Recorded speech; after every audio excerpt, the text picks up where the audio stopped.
Hạnh phúc bắt đầu từ một suy nghĩ.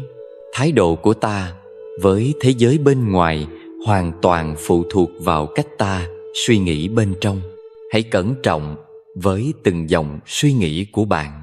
Chúng không chỉ là những âm thanh thì thầm trong tâm trí, mà chính là những hạt giống gieo trồng vận mệnh đời bạn. Đức Phật từng dạy trong Kinh Pháp Cú rằng: tâm dẫn đầu các pháp, tâm làm chủ, tâm tạo tác tất cả. Từng niệm khởi có thể dẫn bạn đến an vui hoặc khổ đau. Vì thế, nếu muốn làm chủ cuộc đời, đừng tìm kiếm quyền lực ngoài kia. Hãy bắt đầu bằng việc quan sát và chuyển hóa suy nghĩ trong chính mình. Ta không thể kiểm soát thế giới, càng không thể thay đổi mọi người theo ý ta. Nhưng có một điều chắc chắn, ta hoàn toàn có thể làm chủ suy nghĩ của mình. Và đó mới chính là cánh cửa dẫn đến tự do và hạnh phúc. Cố gắng điều khiển những thứ ngoài tầm tay chỉ khiến ta thêm mệt mỏi. Ngược lại, nếu biết buông bỏ và quay về điều phục nội tâm, ta sẽ bước vào một trạng thái nhẹ nhàng, bình an. Ngay cả khi đời không như ý, nội tâm thay đổi, thế giới cũng thay đổi.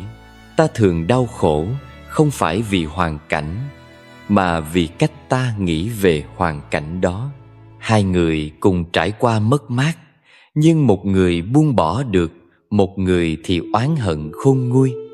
Bởi vì suy nghĩ khác nhau, kết quả cũng khác nhau. Suy nghĩ lầm lạc là gốc rễ của khổ đau. Đức Phật dạy rằng con người thường thấy cái vô thường mà tưởng là thường còn, cái khổ mà tưởng là hạnh phúc, cái không có ngã mà chấp là tôi, cái không thanh tịnh mà tưởng là cao quý. Đây là những nhận thức sai lạc khiến ta lạc lối trong mê cung khổ đau. Tu tập là để thấy sự thật đúng như nó đang là, không tô vẽ, không trốn tránh. Khi thấy rõ vô thường, ta không còn bị cuốn vào được. Mất, hơn, thua. Khi thấy rõ khổ, ta không còn mộng tưởng vào lạc thú thế gian. Khi thấy rõ vô ngã, ta không còn dính mắc vào cái tôi nhỏ bé.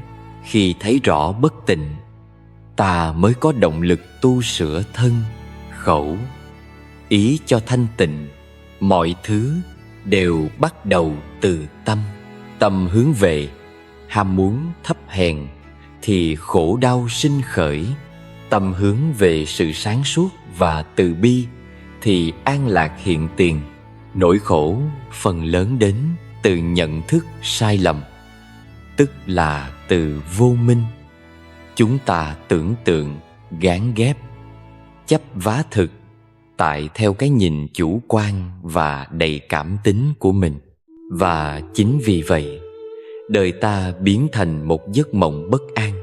Tu tập không phải để trốn chạy, mà để thấy rõ, rồi từ đó buông bỏ, không còn dính mắc vào cái tôi. Ta bắt đầu biết sống vì người khác, sống hòa hợp với muôn loài, chuyển hóa từng suy nghĩ. Khi ai đó có thái độ khó chịu với ta, bản năng là phản ứng lại bằng đề phòng, lạnh nhạt. Nhưng nếu tỉnh thức, ta sẽ quay về nhìn lại tâm mình đang nghĩ gì về họ.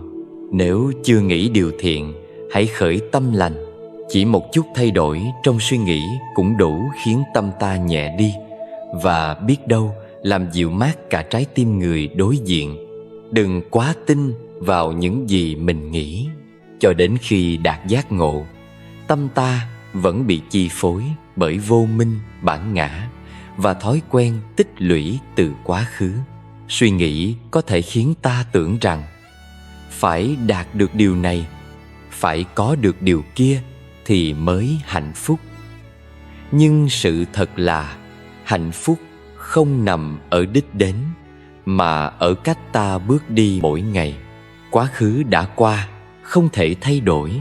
Tương lai thì chưa đến.